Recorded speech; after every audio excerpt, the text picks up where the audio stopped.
Hello and welcome to this Getting to Know the Specification training for the T-Level Technical Qualification in Finance core component.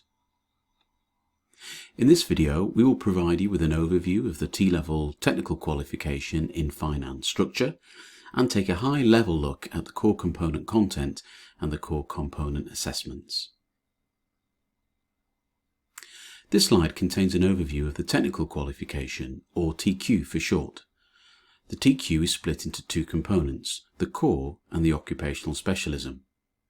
The core is 500 guided learning hours and has 3 assessments, and we will look at each assessment in more detail later in this presentation.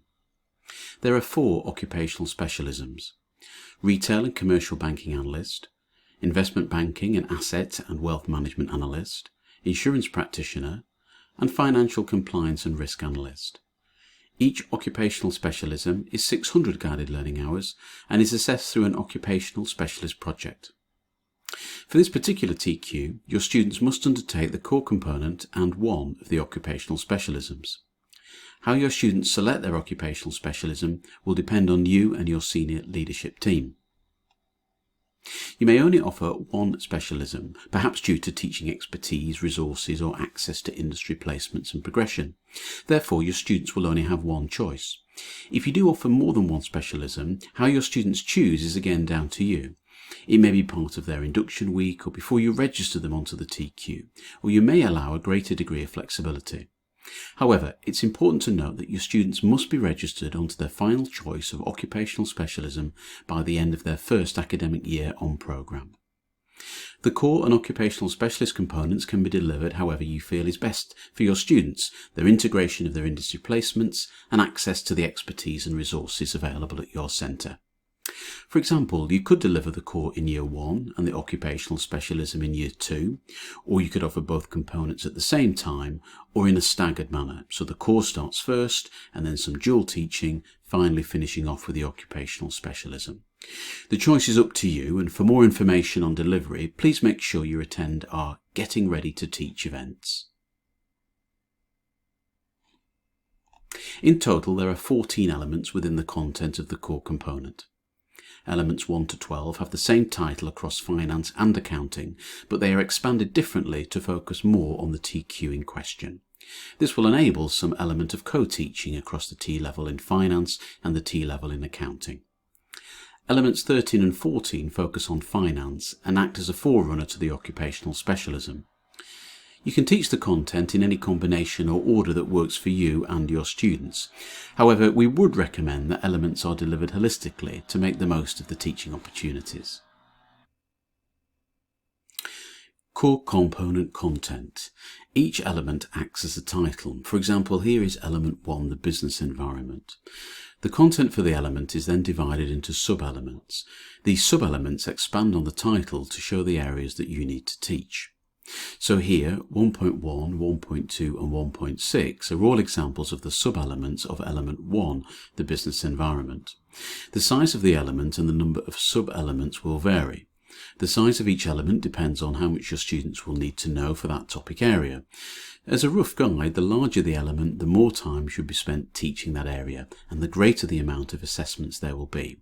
However, we recognise that some topic areas are more difficult than others and may take your students more time to understand. As a result, you will have to take this into account in planning your teaching time. Now let's focus on the sub-element.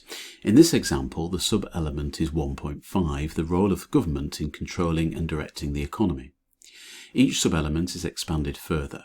This gives you the depth and breadth of knowledge required, so you can see here bullets 1.5.1, 1.5.2, 5.3 and 5.4 are part of the expanded detail for the sub-element 1.5.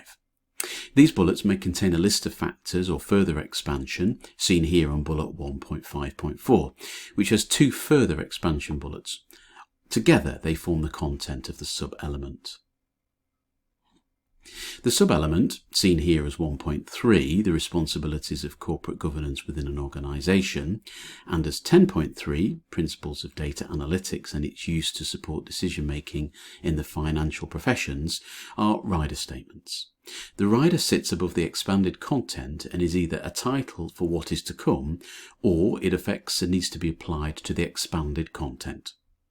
So in example 1.3, the responsibilities of corporate governance within an organisation, this is a title. The bullet that sits underneath gives an expansion of the title and shows what to teach about the responsibilities and corporate governance. In example 10.3, Principles of Data Analytics, this has been further expanded. For example, in 10.3.1 and the sub-bullets 10.3.2 show the principles of data analytics and what the methods and tools are. But the rider also requires its use to support decision making. So as the tutor, you will have to apply this requirement to the expanded content to show that students how decisions are made from data. So we already know that the core component is assessed by 2 externally set exams and an employer set project. We are restricted to 2 exam series per year, so we've decided on a summer series taking place in May and June and a November series. We strongly advise that you do not enter students who are in their first year of their programme into the November series. The core content is 500 guided learning hours, and your students will not be prepared to undertake the core component assessments with only 6 weeks of teaching. Hopefully you've already taken a look at the schemes of assessment in the specification, and we're going to use this section to look into more detail at the core exams of the employer set project. There are 2 papers, paper 1 and paper 2. Both are 2.5 hours in duration and worth 90 marks. Each paper is 33% of the total for the core component, with the employer set project making up the final third. The marks from both exams are combined and your students must pass overall. If a student does not pass either of their exams, they must resit both exams. And for more information on resits, please see our support video called Assessment Results and Resits. The marks from all 3 assessments are combined to give an overall mark and is graded A* to E. Both exams follow the same format. Each paper consists of a section A and section B, and students must attempt both sections. Section A is weighted 40% and section B 60%. The exams draw from the complete core content, element 1 through to element 14, and the content will be sampled during the lifetime of the qualification. The amount of content from each element depends on the size and importance of the element. Now let's take a little more detailed look at the 2 exams using the scheme of assessment taken from the specification. You can see here paper 1 covers elements 1 to 6, 8, 9, 10, 11 and 12, and the paper includes short, medium and extended open response questions.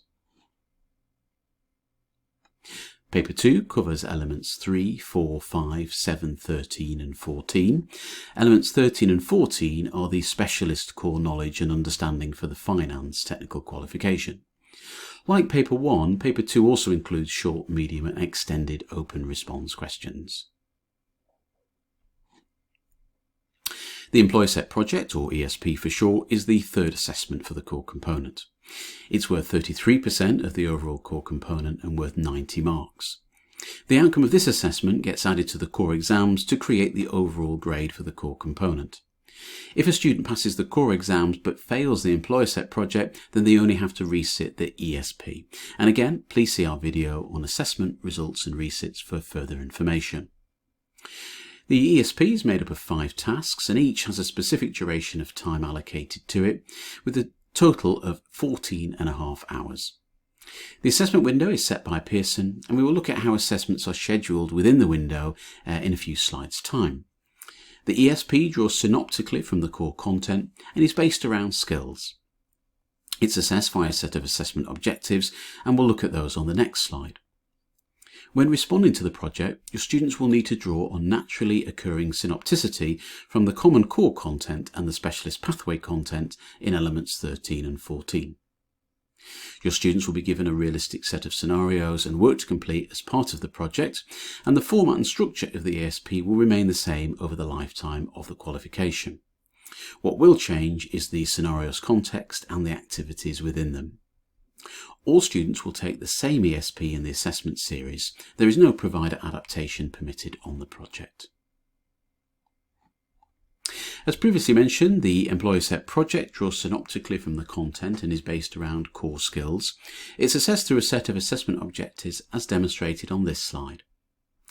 The skills are not hierarchical, but instead show the range of skills that will be assessed in the ESP. They will sometimes be assessed in combination, and this will depend on the significance of the AO and the requirements of each specific task. For example, AO2, apply core knowledge and skills, is really significant, and therefore it appears multiple times across the overall project. The Employ Set project is intended to take place in a window set over 4 weeks. This is an indicative timetable that gives a notional view of how the tasks are intended to be organised. It's important to note that these timetables are indicative and adjustments may be made in live delivery to account for different variables such as the changeable dates for the Easter holidays and the placement of bank holidays, for example. The assessment window is set by Pearson, and the date of the assessment window will be published in the Key Dates schedule. This is published annually and is located on the Finance TQ webpage. The Finance TQ is made up of 6 tasks, and each task has a specific duration of time allocated to it, equating to 14.5 hours. Most of the tasks will take place at a specific date and time set by Pearson. These are Task 1, Task 2, Task 3A, 3B, Task 4, and Task 5A and 5B. This is because there are a single set of sources supplied for the task or a single answer. The pre-release, Task 5C and Task 6 are shown here in bold, and they can be scheduled by you within the window allocated by Pearson. The pre-release tasks will be available to providers to download and can be handed out to students before the ESP tasks commence. Your students will be given 1 week to independently research and familiarise themselves with the research topic, with the recommendation of spending no more than 4 hours in total carrying out the independent research. Tasks 5C and 6 will be scheduled by you, but please note Pearson will give you the duration that these tasks must be completed in. For more information on assessment, please make sure you attend our Getting Ready to Assess events. Okay, so what's next? Well, please do now familiarise yourself with the specification and the specimen assessment materials. Please sign up to the Pearson website to receive our monthly T-Level e-bulletin, and you can book onto the Getting Ready to Teach and Getting Ready to Assess events on the website too. Watch our administration support videos in our engagement hub and do make use of the course materials available. Finally, please do contact us for any further information you may need. There are a number of ways that you can contact us online, by email or by post. The most direct method of contact is via the Pearson Support Portal. This is an online tool that you can use to raise your query and track its progress. We'll inform you once a member of the team has a reply for you, and once you're in the portal, you'll have the option to call our dedicated T-Level phone line. We've also got 2 email addresses with the addresses on screen that you can use for different centre-based queries, for example administration queries or teaching queries. If you prefer to contact us via more traditional means, then you can send us post to the address on screen. Well, thank you very much for listening to this information video. We do hope you found it useful. Please remember to take advantage of our Getting Ready to Teach events, and don't forget to sign up to receive our monthly T-Level e-bulletin. Thank you.